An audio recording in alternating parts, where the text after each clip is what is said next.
How do you do it? How have you kept your secret all these years? I can't get into specifics. No, of course not. But, okay, rule number 1, never be seen together. We've developed a highly specific system for communication. You mean like leaving notes at bookstores?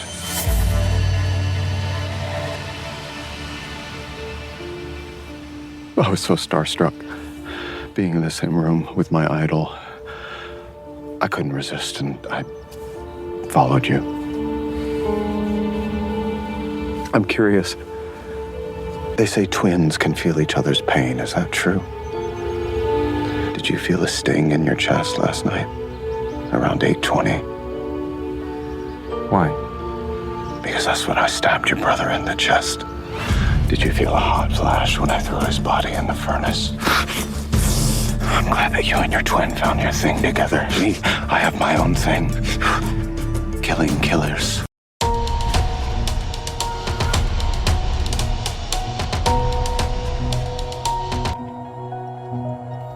Hello, all. Welcome back to What's On Tonight, a podcast with elaborate, quirky, and unpredictable conversations about TV, movies, and more. I'm Becky. And I'm Mark. And I'm Penny. Today we are covering Dexter Resurrection, Episode 7, Course Correction. Dexter Resurrection, Course Correction. I'm a poet and didn't even know it. Please note this is a spoiler-filled podcast. So if you haven't watched the episode yet, don't want to be spoiled, no big deal. Just come back and check us out once you've finished. We are excited to welcome back Penny. Hey, girl. Yay! Woo! Happy to be here. And episode 7 was directed by Monica Raymond, teleplay by Hilly Hicks Jr., I should say, Hilly Hicks Jr., and story by Tony Saltzman and Dane Anderson. Interesting. It's very strange that when you look up these episodes, the next 3 episodes, they're all listed as teleplay and story, not just writer. Yeah, that is weird. I don't know what that means. I don't either. Usually teleplay used to be involved with more radio, which is interesting. It could be more based upon dialogue and that sort of thing. I'm not very sure, but interesting. Yeah. So, Penny, would you care to tell us what this episode is about? I'd be happy to. So, Prater's killers are taken to a rented castle for a retreat where Dexter takes the opportunity to show the group his true self. Inspired by Dexter, Prater tells him about his difficult past and his friendship with the serial killer who murdered his parents. Dexter reveals to Gareth how he killed his brother to spite him, with Gareth attacking him and Dexter killing him, making it look like self-defense, and attributes Lowell's death to him as well. In New York, Dexter accompanies Harrison on a college visit as he considers a career in law enforcement, and they attend a lecture by Detective Wallace about the New York Ripper. After spotting the Ripper's murder weapon in Prater's collection, Dexter offers Detective Wallace some advice about the case. Meanwhile, Angel visits Blessing's house to find Dexter, and then when Dexter gets home, finds Angel and Blessing hanging out. Dexter offers to give Angel a ride back into the city. While he's driving Angel, Dexter warns him to stay away from him and his son, but Angel objects, wanting to avenge the deaths of his friends. Dexter forces him out of the car after Angel secretly places his headphones in the passenger door pocket to use as a GPS. I just want y'all to know, I stole this from Wikipedia, and I don't really read these through. I just paste and move on to the next part of the document. She sounds like me. Clap to Penny, because there were some serious mistakes in this thing, and you just covered that up like it was nobody's business. Well done. Oh, thank you. I have a lot of experience reading off of PowerPoint slides that have mistakes in them. So, yeah. Awesome. That's awesome. All right, well, let's jump into it because this one was jam-packed. So we'll start with our killer moments. We're going to switch it up. Instead of me going first and running my mouth for 45 minutes, Penny, why don't you start and tell us what one of your main moments were? Okay, there was a lot of competition this week for Killer Moment of the Week, but I'm going to go with Dexter casually and helpfully explaining to Detective Wallace that the crowbar was a good theory, but it was something longer. And then the way he like swung his arm in mimicry of how the New York Ripper probably swung his tool. And Dexter's like, yeah, here you go, just a tip for you. And then the way that Dexter and Harrison like, okay, see you later, peace out. And Detective Wallace is like standing there with this look on her face like, I really don't know how to interpret what just happened here. Yeah. Yeah, that is true. I loved getting to see Dexter back in blood splatter analysis form. Like it was just so cool to see because we haven't seen him do that. I mean, I guess he did in New Blood where he was breaking down Harrison's stabbing the kid at school scene with Deborah, but that was just weird. But this was, I felt like this was old school original Dexter form, and I loved that moment. Yeah, it was great. And the way that he did it so casually without any apparent concern that it could seem suspicious or any apparent need to be like, I'm a blood spatter analyst by training, right? Like he didn't offer any of that. He just was like, you're wrong about that. All right, bye. It was so casual. I love his confidence. Yeah. He had a lot of confident moments this episode where I was just like, man, he's just knocking them out of the park one after another. Yes, he did. And when Detective Wallace was playing the voice messages of the New York Ripper, did anybody pay attention to the voice and what it sounded like? A lot. I listened to it multiple times because I was trying to figure out if it's someone we've already met. And I have a theory. I don't know. I have a theory. My theory is that it's Trinity's kid. Really? I'm still stuck on that. I read a lot of theories on y'all. If you don't go to Dexter Daily on Facebook, they have some of the most amazing posts, and the fans that comment are brilliant with their theories. There's theory that it's the landlord. There's a lot of theories that it's Trinity's kid. I don't think it's Blessing at all. No. I don't think Blessing could mask that accent that he has. No. But Prater and being encapsulated with Dexter's story about masks and how he's able to change them. And then, of course, focusing in on his parents' killers, and that was, getting that history.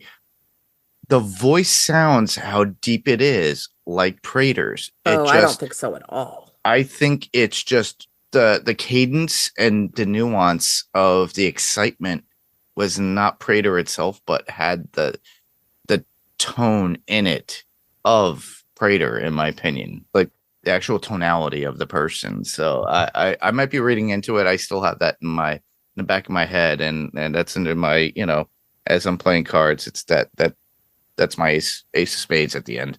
I didn't hear Prater at all, but I with this show, don't rule anything out because you just never know. And maybe Prater isn't the killer, but he has fun terrorizing people. Yeah. Prater's got some issues. Mark, what is one of your killer moments?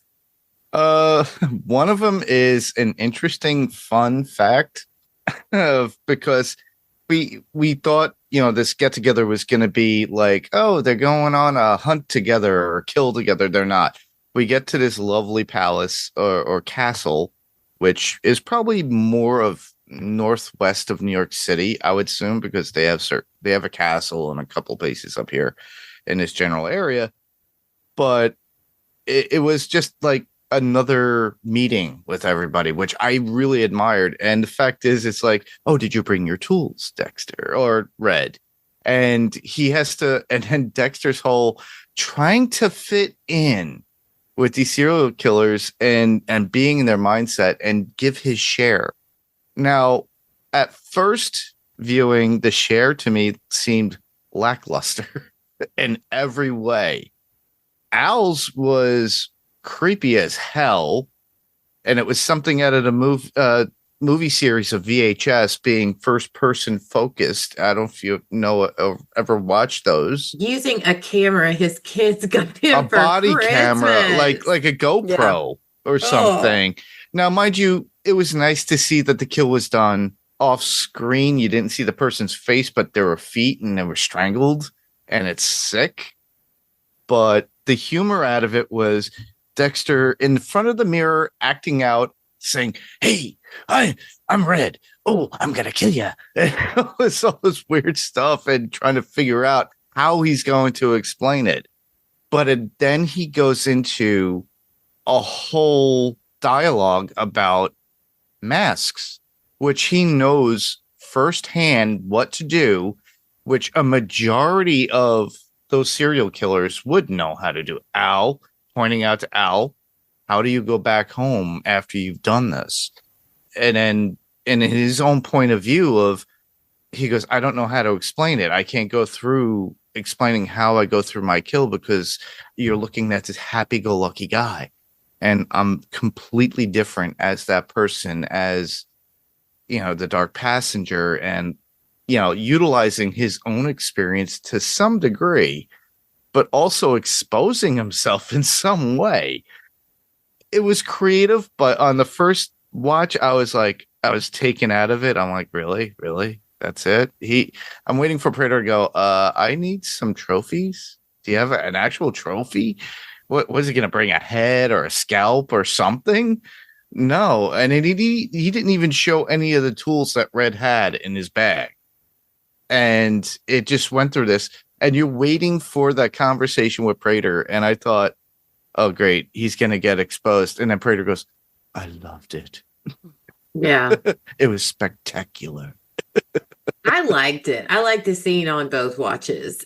I thought that was another example of Dexter making a very confident choice because, you know, when he was doing the mirror warm up, he was like, how am I going to convince these people I'm one of them? And then he's like, I am one of them.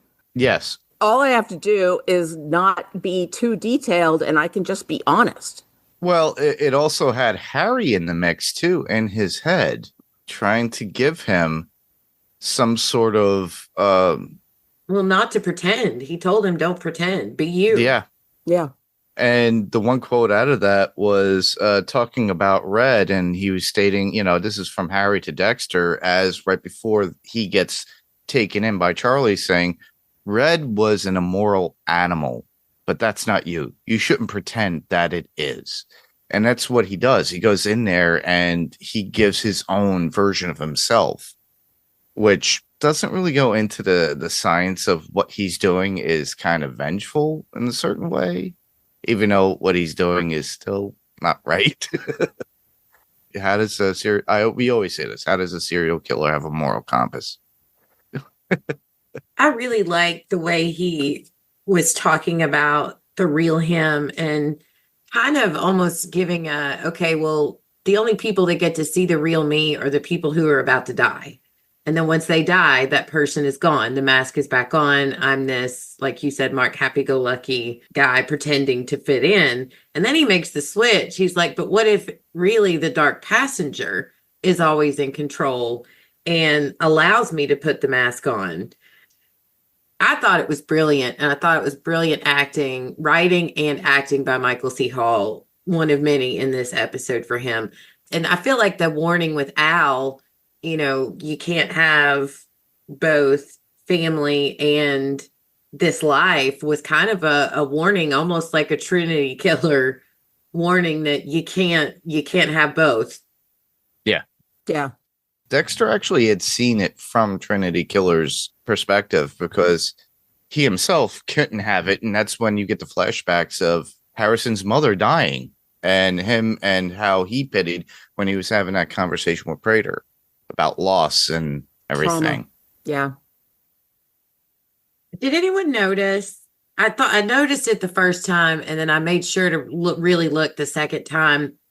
When Al was watching his video, his show and tell video, when it got to the kill, did you see how almost like disgusted or uncomfortable he looked with, I don't know if himself or something, but something, he didn't look like Gemini looked like he was about to orgasm, as did Prater, but yeah. Al looked really uncomfortable. Yeah. Al looked a little bit uncomfortable, which is very odd. Yeah, that was odd. But Prater looked like he was enjoying it because he was literally right at the edge of his seat and salivating at it. He looked like how my nephew looked when he was like 8 and I took him to see Ratatouille, right? He was like on the edge of his seat and he had his hands up by his face and he was completely and totally focused on the movie. And it was adorable when it's a little kid watching Ratatouille. Yeah. But when it's Prater watching a murder take place, it's deeply creepy. But I thought very well played by Peter Dinklage, as always. I mean, Peter Dinklage is just remarkable. Well, he is playing a killer soon again. It's coming out in the theaters in October. It's called Toxic Avenger. Is he going to be in Toxic Avenger? I didn't know that. That's great. Yes, he's the Toxic Avenger. That's great. That's really funny. What was your killer moment of the week, Becky? Yeah. Well, I want to talk about the kill. And again, I feel like I'm going to say this too many times this episode, but Michael C. Hall was made. I loved him in 6 Feet Under. He nailed that character. He did a phenomenal job. I don't think I've ever seen him in anything that I walked away disappointed, but he was born to play Dexter Morgan. And even after all this time passed before they chose to reboot the show with New Blood, he still, like, it's like he just slips right back into it. So he starts with Gareth and he's sitting down with him and he's telling him, he's feeding into his narcissism. He's feeding that ego. But if you really listen to what he's saying, I didn't quite catch it right at first until he mentioned the bookmark that he was setting Gemini up to take the fall and get the heat off of his back. But the way he takes a play from Prater's book and the way he intently grabs Gareth's hand, it's like, I'm just so enthralled by you, and just, how intense he is, that I think made Gareth relax.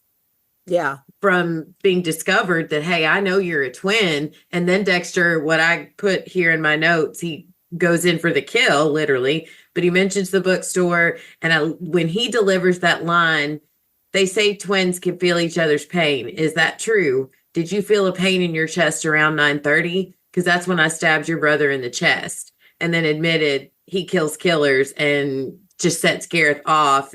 Only thing I'll say is, I'm disappointed in Dexter again with these blood slides. Batista knows where he lives. That hiding spot isn't genius.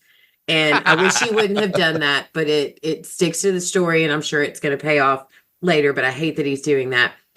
And then what I thought was very funny, when Al comes rushing over with Prater and Charlie, and Al's like, oh, it's too much blood. That's why I strangled him. Yeah. But I loved Michael C. Hall's performance in a lot of places in this episode, but that was one of my favorites, is the way he, when Prater grabbed his hand when they were having that conversation, and so was like, I'm so amazed by you. Yeah. And Dexter just quick think, used it and turned it right around on Gareth, and though it made Gareth uncomfortable, it also settled him, and I thought it was brilliant. I was put in mind of one of my all-time favorite books is Frank Herbert's Dune. I do not like the movies. Don't get me started. I've never read the book. There's a scene where someone has to lie to someone who's very good at detecting lying. And in order to mask the lie, he says something kind of embarrassing. So that makes the other person write off or explain away any other signals that she sees that he might be lying, because she knows that he's embarrassed. And by Dexter being like, I'm starstruck, I don't know what to say, I'm so into you, it's like this confession that made Gareth comfortable, or whatever his name is, comfortable, and also made him be like, oh, this guy's a fan, that's why he's acting weird. It's a redirect. It's a clever smokescreen, right? Yep. It's to give a little confession, admit something a little bit embarrassing. It makes the other person want to invite you in and make you comfortable. Like, oh, correct. You're a little embarrassed. Let me make you feel better. Yes. And that's why Gareth even let him touch him. I get the sense people don't touch Gareth very often. I don't think so. honestly, when I see Gareth, it makes me think of either the Addams family, maybe because I've been watching Wednesday, but the Addams family or the Munsters when they're when they're going down the street, people are probably like, okay, that's an interesting Like, all right, I'll just pair. stand over here. Yeah, because the way they make him up, he's so pale. Well, David Dastmalchian just looks like that normally. Yeah, that's what he looks like. He's That's so just how perfectly he is. cast. But he's a pleasant person. If you I'm you see him sure. interview or whatever, we know somebody that had gone to school with him in podcasting. Diana Driscoll has actually went to school with them and knows him She said that. Yeah, he's not like this in real life. At all. Thank God. Thank God. And Eric Stonestreet, I mean, we've all seen him be like a friendly, sweetie pie, jolly guy. Yeah. And he is so creepy on this show while still being kind of a sweetie pie. It's an amazing combination. I have two things that Al said. I wrote here, I know he's a serial killer, but he still cracks me up. And when Dexter's looking at the food spread and Gareth is looking at Dexter and Al in the background, you can hear him. He's like, oh my gosh, this is amazing. Have you ever seen ham shaved so thin? And then when they're at the table after the big lunch and show and tell, and he's like, does anyone have anything for an upset tummy? It's just like, I know I'm supposed to loathe you, but stop it. You're so adorable. He is. Just to go back to the conversation with Gareth and Dexter just before the kill of Gareth Part 2, I should say. Mm-hmm. The one thing that we did get out of that scene, which I really did enjoy, is Dexter savoring the kill like he always does before any kill, exposing the person, was true Dexter format. But in this case, he was doing it in front of an audience that was, like about 25 feet, 30 feet away. But he got to show something that he did, but cleverly was able to take some sort of trophy for himself from the glass that was from the blood when he cut can't him. miss the trophy. Yes. Bad idea. This was another moment of unbelievable confidence on Dexter's part. Yes. Is to think that he could get into a one-on-one hands fight with another serial killer and feel sure that he was going to come out on top. Gemini Killer is not like a first-time killer. This is an experienced, prolific murderer. And Dexter's like, I'm going to go in with no weapon and I'll find a way to beat him. That is so confident. I can't even imagine being that confident in a similar situation. Yeah. Yeah. All right. Penny, you got another killer moment you want to talk about? Well, I want to talk about the setting. I was sort of like anyone would be like, wow, that is so beautiful. Look at that place. And then I was like, I've seen that place before. I have been there. It's called Oheka Castle or Oheka Castle. It was built in, I want to say it was like the turn of the century, like the 1910s, by a railroad tycoon named Otto Herman Kahn. So it's Oheka, which that's Otto Herman Kahn. So he named it after himself. It originally sat on over 400 acres, and he used it for entertaining. He was wealthy. Some people called him the King of New York. He's the model that the Monopoly guy is based on, Really? Yeah, he was like a major wealthy person of the early 20th century. And the Olmsted brothers designed the gardens and the building. And that's Frederick Law Olmsted is a very, very famous architect. He designed Central Park. He designed a ton of the parks in Boston. He's like this. He's a big deal. So Oheka Castle, after Khan's death, it was sold. It was used for a while as a military academy, and then that went bankrupt, and the land was slowly sold off. And then in 1984, a developer bought it, and it had been like subdivided, turned into a crappy hotel. Vandals had set fires in it. It was in really poor shape, and only like 20 of the original 400 and something acres were left. And this developer bought all that and then spent like $40 million carefully and lovingly refurbishing it to its original condition, like going to the same quarries to get, slate to replace the damaged roof slate, having like replicas made by artists, like all this work to lovingly recreate Ohika Castle. The reason that I've been there is because it is a very popular venue for opulent weddings. And I went to a wedding one time that was the most lavish, fancy event I think I've ever attended in my life. A friend of mine was marrying someone who, as it turns out, had money. She's one of those people who didn't live like she had money, but when it came to her wedding, we all found out. And the wedding was at Ohika Castle. They used several of the public rooms, the ballrooms, whatever. We got to get dressed in the hotel rooms, the bedrooms. And I went on the website and I looked at all the like rooms and I'm like, yep, I've been in that room. Yep, I've been in that room. It was an amazing wedding, but I honestly spent the whole time being like, I cannot believe how much this must have cost. Because before I went to law school, I was in event planning. So I'm like, I know how much that costs. I know how much that band costs. I know how much this catering costs. Like, I was blown away by this wedding. Anyway, it was beautiful. So it was kind of a kick for me to see it on screen. I was like, oh my God, I've been there. That's so funny. It's so weird. It's been used in a bunch of TV shows and movies. So you've probably seen it before on screen. I'm sure. It just reminded me of the landscape of where I am in the northwest of New York State, up in Dutchess County and, and Putnam and stuff in that area. There's a lot of those Gilded Age baron type people built those giant mansions up and down the Hudson River that are very similar style of like sort of smallish but French chateau. Yeah, looking. P.T. Barnum has one not too far in Brewster that it was right across from the railroad.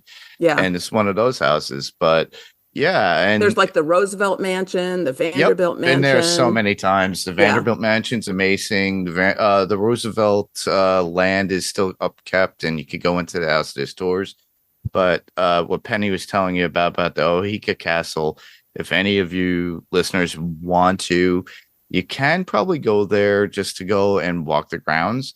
It's in Huntington, New York. And it's a hotel. It is a hotel. It's $419 a night. Well, it depends on the room. Some of the rooms are more. But yeah, it's around $400 a night for most of the rooms. Yeah, if you want to book a night in that hotel and have like a walk around those grounds, it's available. I'm thinking road trip. Yeah.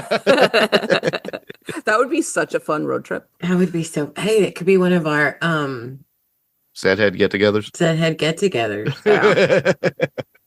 I was pretty psyched when I recognized it. That wedding was in 1999, so that was quite a long time ago. But I was like, yeah, it stands out in my memory pretty strongly. If I were to go someplace like that, I would remember it too. Yeah, it was beautiful. It's gorgeous. It really is gorgeous. At various times in my life, I've encountered people who are that level of wealthy. Like I worked in nonprofit arts for a while, and every now and then you have like a member of the board who's really wealthy, or like I would go to a fundraiser and someone incredibly wealthy would be there. And I was always like, they're not like us. No. They really do live a different life. Yes. It's wild. This whole Prater storyline has been kind of funny to me because he is, as a venture capitalist, and those are people that I used to have as clients. It occurs to me that we called him a vampire in an earlier episode, but he is a predator. And in this episode, he really revealed it. He talked about how much he bonded with a serial killer. And then it was interesting. He said he didn't even make it till he was 50. Not he died in prison. He didn't make it to 50. I was like, did you kill him, Prater? That's what was in the back of my head, too. It's like, did you have him killed or did you kill him? Or what happened there? And we still don't know how Prater made his money, but the fact that he loves predators, and he may not be an actual serial killer, but he preys on weak people. Yes. To make that kind of money. That's what he does. Yeah, he definitely is not on the up and up. And the way he talks to Charlie. Yes. And the way he, his little outburst when Al asked where Lowell was. There's something inside of him that he doesn't like it when people don't do exactly what he says. He says, no. Yeah. And most of the people in the world, when someone doesn't do what you tell them to do, Your option there is to be like, well, darn, right? But he's so wealthy, he thinks he owns people and controls them, and he does, and it's so disturbing. I work with somebody that does that to me. Part of me thinks he's more disturbing than the murderers. Yeah, he definitely is. I mean, if you go and look at the genetic makeup or the whatever, not genetic makeup, but the triggers in the head that lead to a lot of people who become serial killers, there's some type of biological makeup that and maybe Prater has something like that, but I just see him as he did suffer a trauma. Like Dexter said, we all have trauma we can't escape. And I did like the flashbacks, Mark, you mentioned earlier, to Rita's death and then getting to see Dexter get to take out the guy that killed his mom. Mm-hmm. So Prater, he said the reason he kept going back to see Cooper, because he was in control. Once he knew why this guy did what he did, he was in control of the narrative and control of the situation. And so now it's obvious that fueled a fire in him. And, Dexter called it you collect serial killers, but that's what he's doing, is he is collecting these people, but through money, through his wealth, he feels like he can control them. He does it to Charlie. He controls Charlie. Not to say that these people aren't there of their own free will. They do have choices, but there is some type of something that's churning in his brain that I do, like you said, Penny, find it a bit more evil than some of the serial killers he's hanging around with. Yeah, it's interesting because I think that after a trauma, especially a childhood trauma, becoming a control freak is a really natural reaction to that. I know that I am one, and that is why I felt like my life was not in my control growing up, and now everything in my life is under my control, and a little bit pathologically so. I have not chosen, or maybe I'm not predisposed to go down to a path where I'm like, and therefore I will control the people around me too, the way Prater does. But I understand that this chaos entered his life and he needed to find a way to understand it and then to control it. Like, that instinct makes sense to me. It's just he's taken it to a level that's really demented. Yeah, he's a little over the top with his choice and how to deal with that trauma. I might have suggested therapy and some exercises to help and a hug. Work through that, right? Yeah, not collecting serial killers and helping them continue on with the work that they winky fingers work that they do. They need to pat him on the head and say, you do know that control is an illusion. Nobody has total control of anything or anyone. Sorry, little man. Yeah. Pat, pat, pat. Here's a hug. I thought it was interesting that after he told his story to Dexter, Dexter's internal monologue said, yeah, being trapped in a metal box while your parent bleeds to death is familiar to me. And it was like, that's not what Prater said. He didn't say metal box, you know what I mean? But Dexter immediately was like, oh yeah, that's like what happened to me. I get it. Well, yeah, because I mean, if you think about it, the car is a metal box. Yeah. So that's they're very similar. Yes. He was trying to understand and be in the same mindset as Prater at that point. I think he's just over sympathizing in his own mind to give this guy some sort of voice or reasoning. In the mirror psych up scene, before he starts the warm up, he says all of these people have to die. Mm-hmm. And I don't think he means Al and Gareth. I think he means Al, Gareth, Prater, and Charlie. Yes. Yeah. Every one of them meets the code. Every one of them needs to go. And I'm excited to see it get whittled down. Like, who's going to be the last one standing? Like, I can't wait to find out. Well, even Charlie actually shows some personality in this. We learn a little bit more about her. Yeah. When she's cleaning up Dexter's arm, which is an interesting moment where she says, well, you could bleed out from that and die. And I know because I killed a person with that same style. I've seen it happen and I've caused it. I made it happen. Yeah. Yeah. Yeah. So right there. Yeah. I think she's kind of, when she walked in when Dexter was giving his hell, and the look on her face, you could read it two ways. One is she was intrigued by what he was saying, or two, she was piecing something together in her head. And then when it's like you were talking about Marcus fixing his wound, and she's like, "I've lucky you." He's like, "Lucky me," and she's like, "Yeah, lucky you."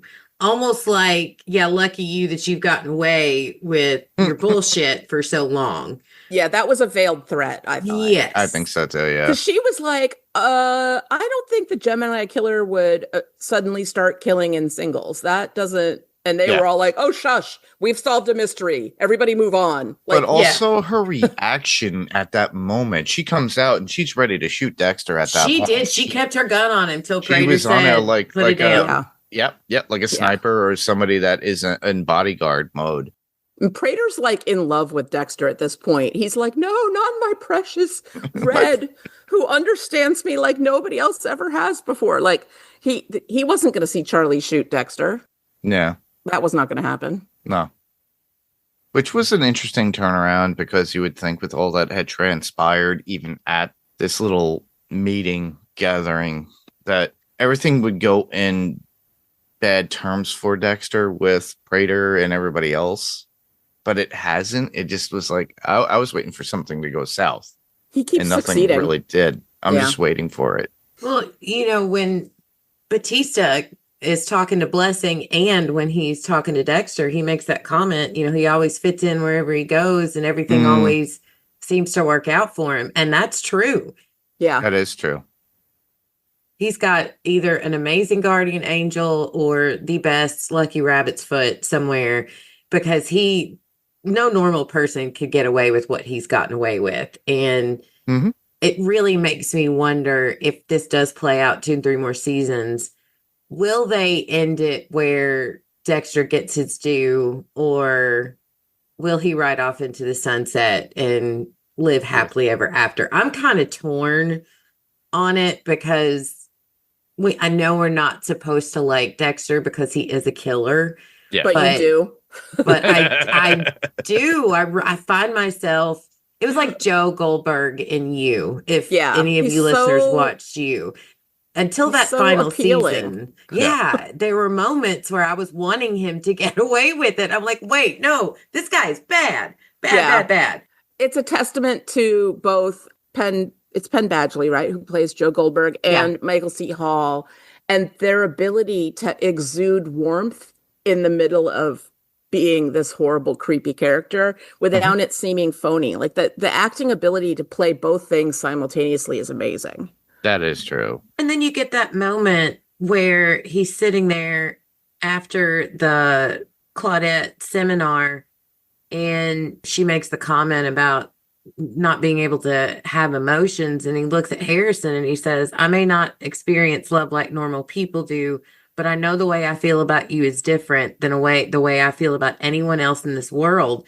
And then he gives that like little goofy, quirky, awkward fist bump on Harrison's leg, and he's encouraging to follow his path. It's just, how can you not like that guy? Guy. Well, yeah, he did have that, even those feelings too with Rita. He didn't know how to convey that kind of love, but he did love it. That's why he was a mess after Rita had died. If you ever looked at those scenes, even the following season, because it ends off with that cliffhanger, he does feel love, but he doesn't know how to take it in. That separates him and his own brother at that point. And he definitely is a predator. He knows how to be the chameleon, not to use the movie Predator and how it kind of like can camouflage itself, but that's how Dexter is. He's able to camouflage within regular social parameters and then have people engage with him, which is really a technique that a lot of serial killers don't have, because usually they're loners. They're very isolated. They're always the quiet person. They always do the weird thing. Yeah. Although it seems like Mia had, a life. She had a job. She's a sommelier. She, does customer service. And Al has a family. both of them are very good at putting on a mask. I think that Mia very heavily relied on being pretty. Yep. We don't really know anything about Lowell's life. And we can just tell from looking at Gareth that people find him creepy. So that's not a question. But like, Yeah. Al and Mia both, I'm sure, are able to pass in regular society fully masked up, but seem like normal people, or at least not like serial killers in their day-to-day life. I was so impressed with his performance in this episode, Michael C. Hall, that I decided to go back and I watched the first episode of 6 Feet Under just to see like babyface Michael C. Hall. Yes. And how adorable he was as David Fisher. And I had completely forgotten that is also a show where a ghost dad talks to him all the time. Yes. Oh I was my like, gosh, oh you're my right. God, It is. he's doing it twice. That's hilarious. Like he's talking to his ghost dad. But it's funny because at the beginning of the season, I said, like, God, Michael C. Hall looks amazing. Like, what's his skincare routine? And then watching him in that first episode of 6 Feet Under, I was like, oh no, he has aged. I see. He it now. has aged, but He that definitely man, has. He's aged well. I don't Yes. mean to exploit Michael C. Hall. Is exploit the right word? But he's hot. Objectify? Objectify. Thank you. He's a Not good-looking exploit. guy. The man, when he was doing his blood splatter talk with Claudette and Harrison, I was like, dude, he looks so good. Yeah, he looks really good. He's a very handsome people man, get yeah. more attractive as they age, and I think Michael C. Hall age looks really good on him. Yes, it does. When he was younger, he was good looking, but like the baby facedness was a little overwhelming. Yes. And I think as he's aged playing Dexter, his features have come more into focus. There's something more like defined about his looks. So Penny's saying that he aged well like a fine wine, everybody. Yes. That's why Mia liked him. Yeah. To continue our talk about these serial killers, just to get an idea, for those who want to investigate a little bit more, there's a movie that came out last year that was serial killer based. I found it very intriguing. It has Josh Hartnett in it, and it was a movie by M. Night Shyamalan. And it's based upon, and this guy does a whole disguise of like taking his daughter to a concert, that kind of like a Taylor Swift style concert. And they're all on the track of looking for the serial killer. And he has to do things within this concert and everything. I highly recommend it. It's called Trap. And it came out in I saw 2024. previews for that a long time Yeah, I ago. remember seeing that, Yeah. but I didn't Yeah. see the movie. It was pretty decent. It's funny. I am about to record an episode on my other podcast, Still Slaying, that is based around a concept about a serial killer as well. There's a vampire who's loose in the city of Los Angeles, but the police think it's a serial killer. So there's all these serial killer tropes in it. And I'm like, oh, this is good timing. And Angel shows up and points the detective in the right direction. Yeah. Because Angel would know better than anyone. Yeah. It's great. I also was thinking a lot about Angel during Dexter's masking speech, because Angel often talks about, so for people who don't know, Angel is a vampire who has been cursed to have his human soul returned to him so he can feel guilt and have a conscience, but he still has all the vampire powers. And he talks at various points during the series of Angel about how the evil demon is in him all the time. And it is a constant effort for him to keep it in check and not let it out to kill people. And Dexter's conversation or presentation about masking and how is it Red or Dexter putting on a mask, or is the dark messenger letting Dexter put on the mask? Is the dark messenger in charge? Is Dexter in charge? Just reminded me a lot of Angel and the way he talked about the vampire is in him all the time. Yeah, the real personality. They always said that in the folklore of Buffy and Angel, that the vampire enhances the true essence of the person and their personality. Brings it out, yeah. And it brings it out to the point where it's almost salivating and coming out in anger, passion. Not for us to divert and digress, everybody. This isn't an Angel podcast, but it just made me think about it. I did want to talk about masking a little bit. masking is a word that is used very heavily in the neurodivergent community. Yep. And I think it also applies to almost everybody. Mhm. And Wikipedia defines it as the act of concealing one's true personality as if behind a metaphorical physical mask. In psychology and sociology, masking, also known as social camouflaging, is a defensive behavior in which an individual conceals their natural personality or behavior in response to social pressure, abuse, or harassment. Masking can be strongly influenced by environmental factors such as authoritarian parents, social rejection, and emotional, physical, or sexual abuse. Oh, Mark is holding up his Loki mask. That's hilarious. I found it. I got my mask. Masking That's can awesome. be a behavior individuals adopt subconsciously as a coping mechanism or a trauma response, or it can be a conscious behavior an individual adopts to fit in with perceived societal norms. Masking is interconnected with maintaining performative behavior within social structures and cultures. Masking is mostly used to conceal a negative emotion like sadness, frustration, or anger with a positive emotion or indifferent affect. Developmental studies have shown that this ability begins as early as preschool, which I thought was fascinating. I was thinking about anybody who's worked in a customer service job has had to employ masking, right? You have a customer who's like completely outrageous and abusive, and you're like, yes, whatever you need, I'll get the manager. Like, you just Yes. have to pretend. It's so funny. I also love the show Severance.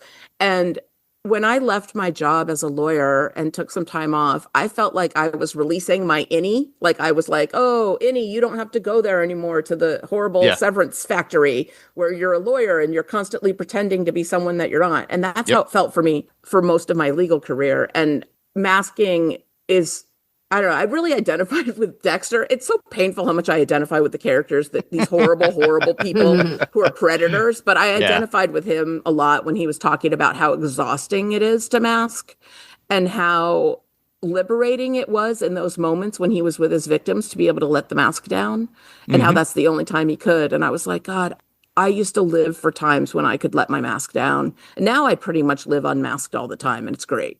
That But- is awesome. Yeah. But when I was lawyering, I used to refer to myself like in the third person. I'd be like, oh, lawyer Penny thinks blah, blah, blah. And like home Penny, artist Penny thinks this other thing. Like I can see how somebody would go fully schizophrenic doing that. Oh yeah. Yeah. I work in home services for a national company. So I do home theater and everything. So you have to give that. And usually I look at it as pretty much like an act in somebody's house and how to present it.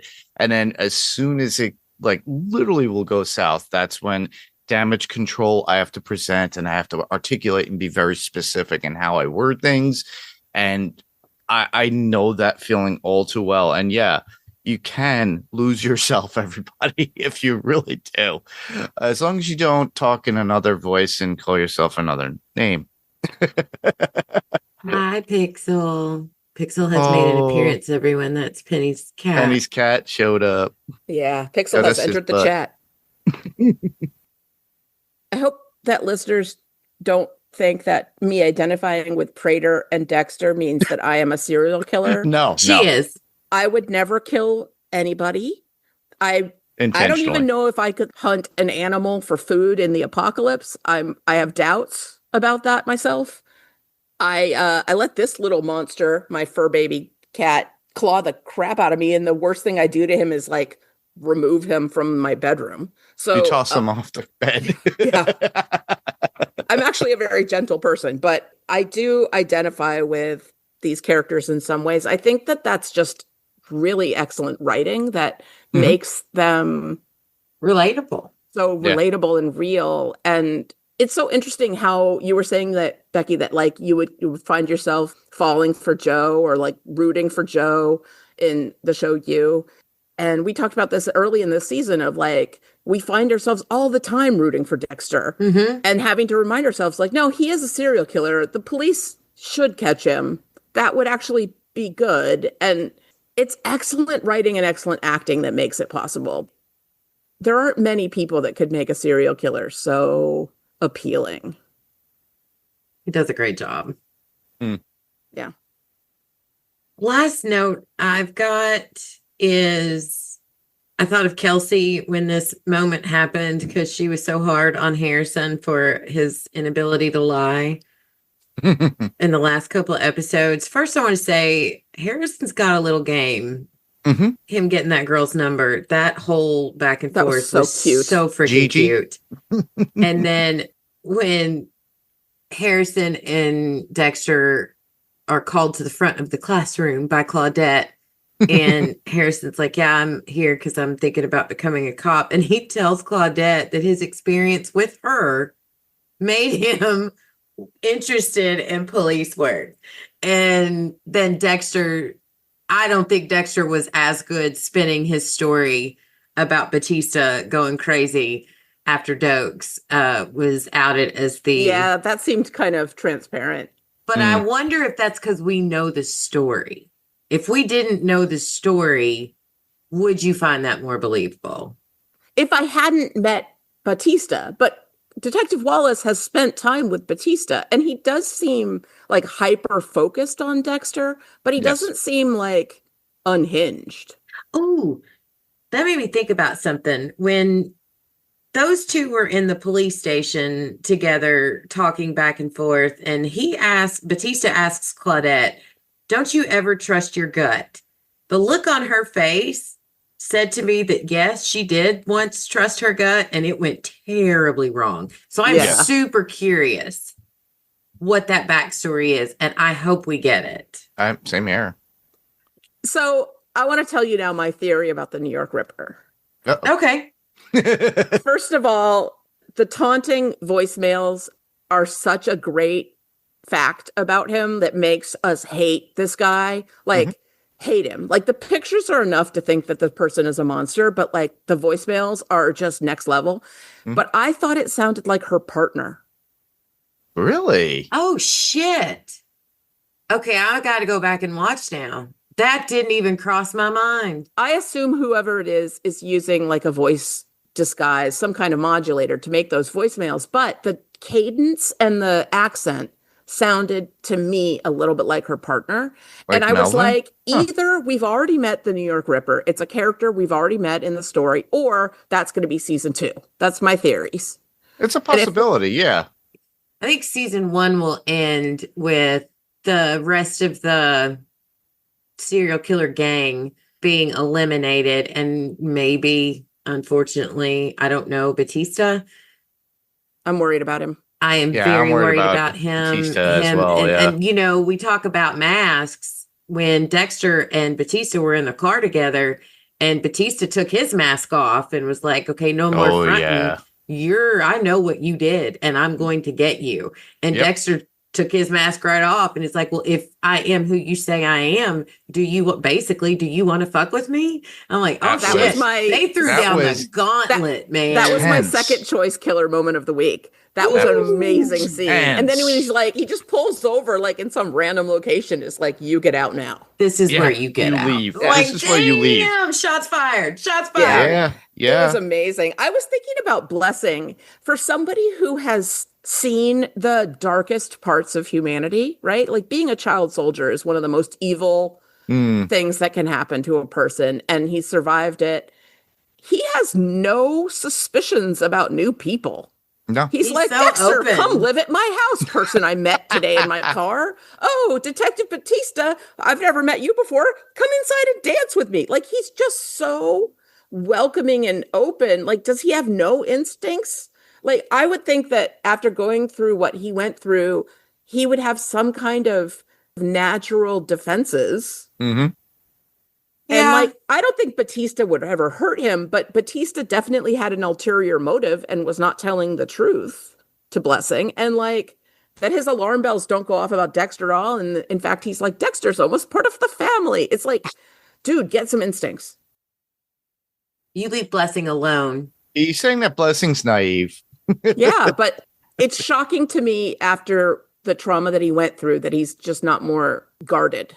I just feel like he went through such trauma and such hell, and he had the most amazing mom who taught him that does not have to define the rest of your life, where you go, who you are, and how you are.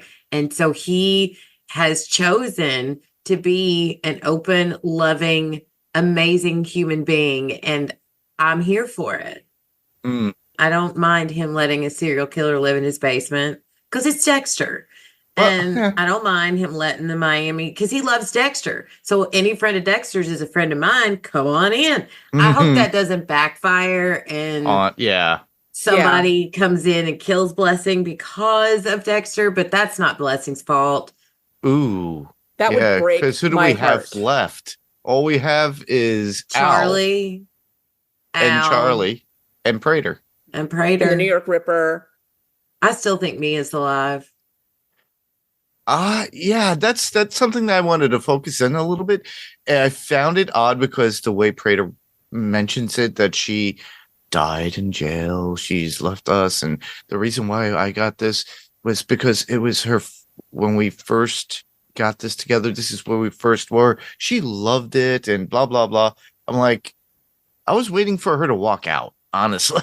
When they first got there, and it was the faraway view of the tent when they're walking up, I thought she was going to be standing under the tent.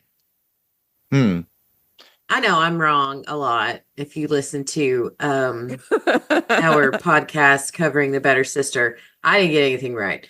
So I'm probably wrong about this, but I don't know.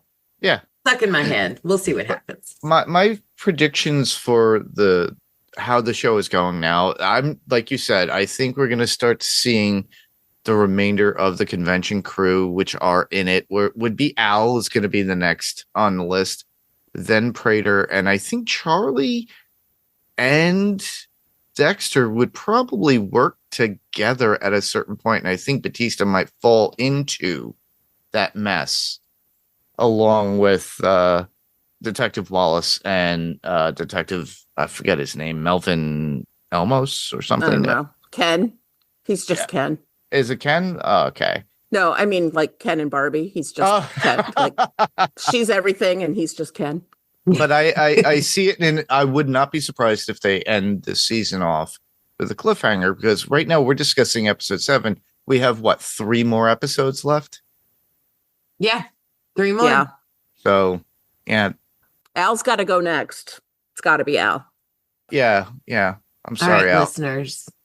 Next week's feedback. Who do you think is the New York Ripper, and how do you think this season finale is going to play out? Yeah, Becky, you better put a poll on Facebook and on Spotify. They actually do have a poll thing that you can do in a direct I'm good Spotify. at creating them and talking about them on the podcast, but I'm really, really bad at remembering to post the poll on our Facebook page. You could try. What could it hurt? I promise I will try really hard. Anybody else got anything else? I have a bunch of more stuff. Go ahead. Go with it, lady. I wanted to talk a little bit about the music this episode. There were 3 needle drops that I caught. Yep. And so there was when they're at the castle and Dexter has already talked to Prater, and then he's like looking at Gareth and he's like, okay, I gotta get him. The song playing is Satan Is His Name by Holly Golightly. Yes, that was brilliant. The last verse it goes, the devil himself, they call him, and you'll know it soon as you fall in. He got a kiss of fire and it burns you up, breaks your heart, and it hurts like fuck. I thought it was a great lyric, and it just, Gareth is kind of your classic, like, evil Satan kind of character. I also liked when Dexter said, it's like being stalked by a zombie.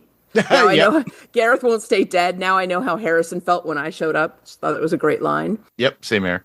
When we are entering Collings College, when Harrison is waiting for Dexter, the song is called UMass by the Pixies. UMass is University of Massachusetts at Amherst, which is where the 2 main musicians in the Pixies went to college and met and wrote a lot of their music. That's why it's called UMass. But it's basically a song about college and how great college is. Yep. And then the final song after that amazing scene between Angel and Dexter is a song called Showdown by Electric Light Orchestra. And I just pulled out one verse. She came to me like a friend. She blew in on a southern wind. That's Batista, right? Coming like a friend from Miami. Yep. My heart is turned to stone again. There's gonna be a showdown. Ooh. Yep. Yep. I'm glad you brought up the needle drops. I loved those. All three of those I thought were great. I've been bringing us up for since we started, and I'm glad somebody else took it up. And you hit all my quotes too. I love it. Awesome. That's great. Did you know that at the end of last week or the week before that the song that played over the closing credits was Michael C. Hall's band? No, I didn't know No. that. That's so cool. Yep. I watched the video. It's really strange. It's him, a guitarist, and a keyboardist, like with an electric keyboard, just walking through Times Square of New York. He's singing. Yeah. But they're not really playing the instrument. Like they're just kind of tapping it, like purposely, I'm assuming. Oh, percussion. then- Yeah. It's very interesting. I found it. I gotta on- look that up. Yeah, That's look so it up because I was like, because I got to be honest, I knew he was in a band, but I had not looked up any of the music, and it reminded me almost of something they could use for Lestat, the Vampire Yeah. Lestat coming out with the vocals, and it was very interesting. So I'm curious. Let me know what you all think when you check it out, when you look it up and listen to it. I don't know if it was last week or the week before, but you asked listeners like if they were going to be a vigilante serial killer, what would their name be and what would their whole shtick be? I gave it a lot of thought, and I decided that I would want to target child abusers, anyone who did bad stuff to kids, and that I would use as my murder weapons or something in the setup, things that are associated with childhood, like toys, to kill them. And I think I would be called the teacher. Oh, I love that. That works. Well done. I also think that targeting child abusers, I would have a lot of grassroots support. There'd be a lot of people who'd be like, maybe don't catch that serial killer just yet. Yeah, we would be rooting for you like we would root for Dexter. Yeah. Well, I owe Kelsey my serial killer power is talking people to death. And my name would be the Whisperer. Nice. And I would target douchebags who abuse women, children, animals, whatever. Nice. Awesome. Why I would talk them to death or how I would talk them to death, I don't know. But if I have a superpower, it's talking. And I feel like I want to be able to put that to good use. So there you go. Also, I heard on Amy Poehler has a podcast called Good Hang, and she had Adam Scott on this week, who played her on-screen love interest in Parks and Recreation. He was up for the part of David Fisher in 6 Feet Under against Michael C. Hall. It came down to the two of them, and I Wow, I could So- see that. when I was watching the episode of, the first episode of 6 Feet Under, I kept trying to picture Adam Scott in the role, and I can see it, but I do think that Michael C. Hall was a better choice. And he described the feeling. He's like, I almost gave up acting because when I saw how much better Michael C. Hall would have been than me, I was like, I should just go away and not try acting anymore. Like they were right not to cast me. And I'm glad he didn't because he's gone phenomenal. on to do amazing things, and he's great. But I just thought that conversation was really funny. That's cute. That's a podcast I need to start listening to, as if I don't have enough. It's a great one to listen to when you're like, I'm not up for like something really heavy. Like you don't want politics, you don't want to hear about murder, you don't want to hear you don't want to think too hard. It really is just a good hang. It's like friends just like hanging out. It's nice. Oh, cool. It's very pleasant. Awesome. All right. Anybody got anything else? Nope. All right. Let's jump into final thoughts. Yay or nay? I am a big fat giant yay. This was a clinic put on by Michael C. Hall. And the stories, the writing, the execution, the scenery, I think this might be my favorite episode of the season thus far. Oh, that's a hard bar because I do love the episode where we meet all the serial killers. That episode was fantastic, but I'm definitely a yay on this one as well, especially when I watched it the second time. I got so much more out of it on the second watch because I kept pausing and rewinding certain moments because the conversations about masking and about morality and that, when Dexter was talking to Gareth, I thought those were all just so interesting. And I feel like we got a ton of information this episode, but it didn't feel expositional. It wasn't like somebody just like talked at us. Yeah. We just learned a ton of information about all these characters. Yeah, well said. Marky Mark. Yeah, like Penny, I learned to appreciate the episode on my second watch, and it's a definite yay on this, but I'm still in her court where I still love that initial meeting at the convention at Prater's house. That long episode was still one of the best episodes I've seen so far in the show, but I'm not saying this is low by far. To me, it's a yay.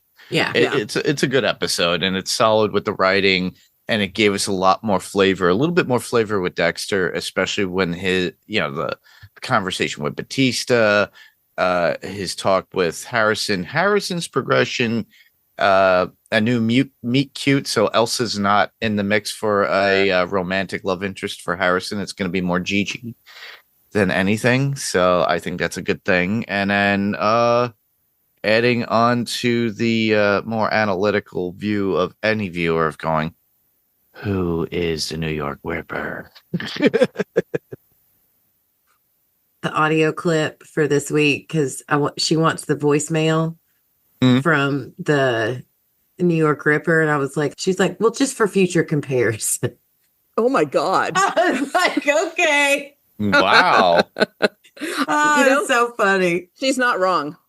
Like, no, that will be understand useful. it. Yeah, that will be useful. All right. So once again, sorry guys, it was a busy work week. I did not get to dive deep for any show notes and news, so sorry. I'll try to deliver next week. And I'm also sorry that our feedback post was not posted till this morning. Again, very busy week, but we're gonna have some extra time next week because I'm gonna be traveling, and so we're gonna record on Monday next week. Mm-hmm. So you'll have a little bit more time to get your feedback in. So thank you. And speaking of feedback, we got a message on Facebook from Alma Contreras, who says, this was an interesting episode. I mean, it's still a yay, but why is Batista getting on my nerves? Because he's being mean to Dexter. I feel you. I used to really like him. I think that's a shrug emoji. It is. I think Harrison is going to end up taking him out, but that is just my guess. Interesting theory. Woo, I was not expecting Dexter to kill the other brother in broad daylight. Head exploding emoji. Lucky ass Dexter.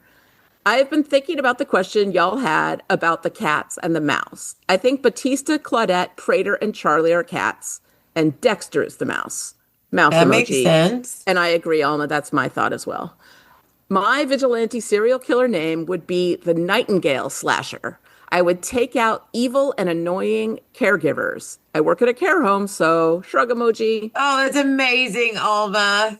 I've met Alma, and she is a sweetie pie, yes. But also you can tell that there is iron underneath the sweetie pie, so I would not mess with her. Nope. Oh, that's great. I like that it's mad. not just evil caregivers, also just annoying caregivers. Right. Oh, that's great. Thank you so much, Alma, for writing in every week.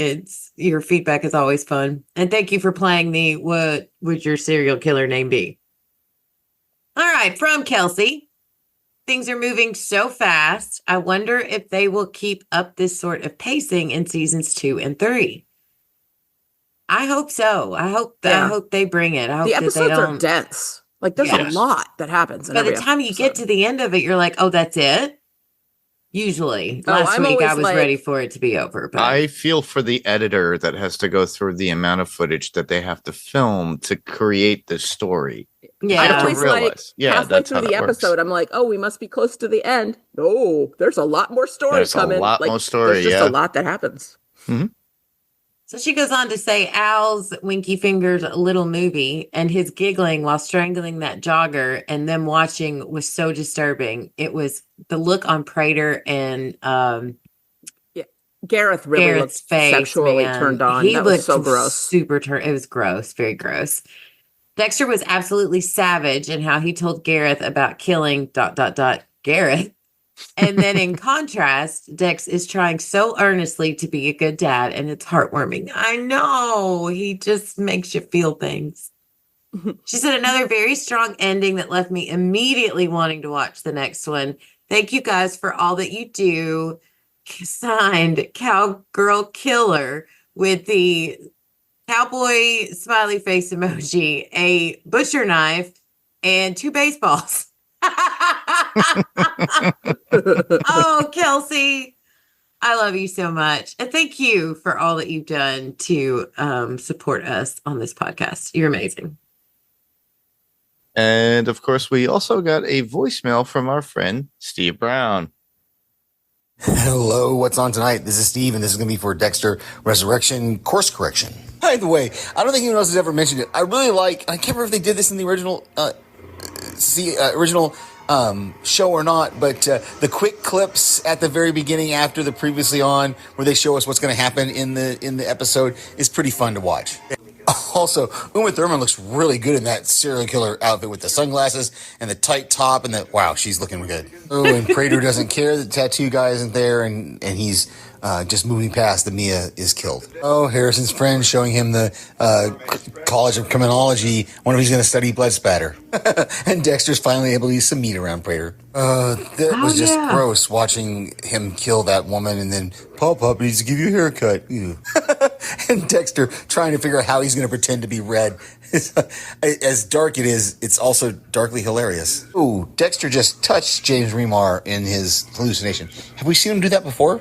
Aha, so Mia's fingerprints were not on Ryan's watch. Big mistake there, Dexter. You should have, I guess he wouldn't have been able to, would he? And now we're learning Prater's backstory that the man who killed his parents, the hit and run driver, was caught and imprisoned. Oh, that conversation between Prater and Dexter. Wow, learning all that about Prater. I know you guys are going to talk at length about it, so I'll let you. But you guys are doing a great job in the podcast. But now we have Batista meeting Blessing.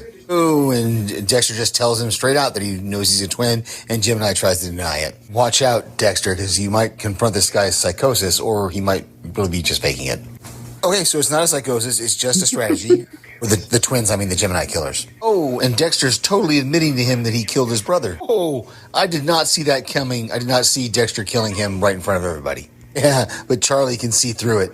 Meanwhile, back with Harrison, he's visiting a college. And he meets a girl. I can never read texts when people are trying to text on TV. Oh, and by coincidence, of course, the detective is leaving this forensics class. It's like a guest lecturer, I'm sure. Oh, and so this New York River case apparently is going to become important to the rest of the series. And now Dexter's being a little too revealing about his relationship with Batista, I think. And this detective's going to suspect he's saying too much. And now he's showing her his blood spatter analysis background. Oh, and he slipped a piece of glass that he took off Gemini into his jacket, so he has a trophy. Ooh, and Angel stops by for a visit. Oh, I know Mark's going to talk about the music, so ELO's showdown. It's going to happen between Dexter and Batista eventually. Oh, but did Batista leave a tracker or something in the car? Yep. We didn't even talk about Steve. Thank you. Every time you call and leave a voicemail, you mention things that we don't even get to talk about. The meat. Yeah, I know. Him getting to eat the meat and the tracker in Batista's car. I didn't even. Yeah. And also the fingerprints, the missing fingerprints, which is just a great clue. Yep. Thank you, Steve, so much. Steve also left a note on our Facebook page that said he sent the voicemail before he finished the previous podcast. And he says he doesn't mind the clips at the beginning. They're too quick for me to catch any details. Oh, love it, love it, love it. All right. Well, thank you, everyone, for writing in. As always, we appreciate y'all so much. And please continue to share your thoughts with us. We really enjoy having y'all involved in the podcast. And if you would like to leave us some feedback or just say hi, you can send email or send us a voicemail as an attachment to what's on tonight and the number 2 at gmail.com. You can visit our Facebook page where there will be a post for the next episode in a more timely manner this week, I promise. And there you can leave feedback in the comment section or send us a message through Facebook Messenger. We can also be found on Instagram at What's On Tonight Podcast and the number 2. We would greatly appreciate it if you leave a comment, like, and or share on your podcast listening app of choice. So let's say we join the serial killer's retreat, eat some meat, and share where else listeners can hear us, any podcast recommendations, TV suggestions, or anything else you want to share. Penny? So I already mentioned my other podcast is called Still Slaying, a Buffyverse podcast, where we are covering the Buffy and Angel series and occasional movies. So we'd love to have people join us over there. We're having a lot of fun. And lately, I have been rewatching a show that I think is very underappreciated and undermarketed, which is Somebody Somewhere on HBO. It is, I know this is weird for me, it's not about murder or vampires or magic in any way, shape, or form. It's very much a sort of slice of real life show, but it is so beautifully written and you fall madly in love with these characters. And it's a balm. If you've ever gone through serious grief, it's really great to watch. I recommend it. I think it deserves a lot more than the one Emmy nomination that it got this year. Also, Alien Earth just started, and the first 2 episodes were back to mayhem and violence. Alien Earth, the first 2 episodes were great, and I thought they were great. I've been following the Wax Episodic podcast from Podcastica with Kara, Randy, and Jason, where they're talking about it, and that's been great as well. So I would recommend that. Awesome.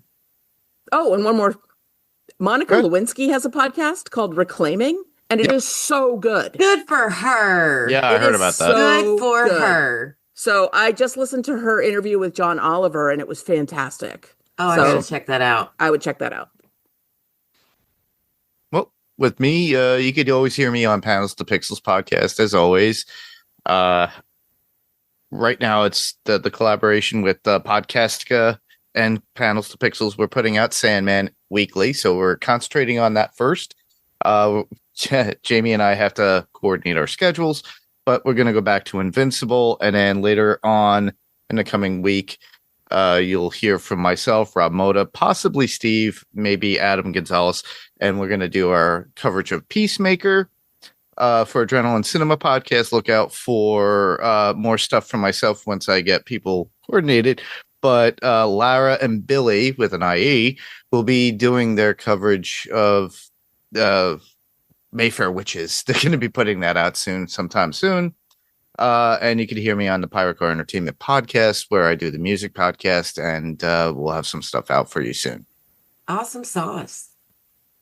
Well, the cast of us just posted their coverage on No Sanctuary, one of the greatest episodes of The Walking Dead, for their rewatch. I just adore Lucy. Jason and Lucy together. They're just so much fun. So give them a listen if you're a Walking Dead fan. And Still Slaying that Penny mentioned, Mark's collaboration. There's a lot of great content over on podcastica.com. So go check them out. And I'd also like to suggest to all who love learning about important women in history, please check out Mandy's amazing podcast, Dinner for Her. She admitted that she's slacked a little bit on her editing, but she does have her next episode. She's finishing it up, so it will be out soon. Cool. Yay. Yeah, I'm excited. And as for TV recommendations, guilty pleasure watch here. I've been watching a TV show called The Waterfront on Netflix. It's giving me serious Bloodline and kind of a little bit of Sons of Anarchy vibes. I did not know what it was about. It just popped up on, hey, you might like this on Netflix. And so out of boredom one afternoon, I just hit play. And it's about a family who runs a fishing business, and there's a lot of secrets and a lot of drama. But what really floored me is that a few episodes in, Topher Grace shows up. And if you remember him as the dorky Eric from that 70s show, well, he plays a bad guy in this. And oh my God, he does it so well. He's still that goofy guy, but man, I don't want to give anything away. Watch it. It surprisingly sucked me in. So it's interesting to see him in a role so different from what he normally plays. So if you want something that really you don't have to invest too much time in, I suggest The Waterfront. It's surprisingly good. Awesome. And as always, a big thank you to our hero, Marky Mark and the Pirate Core Funky Bunch for giving us this platform. Please visit the Pirate Core page. You can find it on our Facebook page, and there you can find out about our podcast as well as other podcasts like Dinner for Her with our very own Mandy, Adrenaline Cinema podcast, Panels to Pixels podcast, and other projects that Mark is working on. Well, that wraps up our coverage of episode 7 of Dexter Resurrection. We will be back next week to cover episode 8, The Kill Room Where It Happens. The I title hope it's of a this musical one, episode. it made me think of Hamilton. Gonna be in the kill room where it happens. Yeah. I'm not going to throw away my shot. Like, oh, man, Yeah. I'm so ready for it. That would be so fun. All right, Dexter writers. We need Dexter the musical. Well, thank you everyone so much for listening. What you do speaks so loudly that I cannot hear what you say. Remember, what you do can have a much bigger impact than what you say, so please do the right thing. I'm Becky. You could call me Al. Oh, wait, darn. I'm I playing can call Paul you Simon Betty. in the background. That's a great song. Great choice. I'm Mark. Well, I didn't get my chance last week, so I'm going to call Mark a bitch right now. Mark's a bitch. Kelsey, you started something. And I'm Penny. We'll catch you next week when we grab the remote and see what's on tonight. Bye. Bye.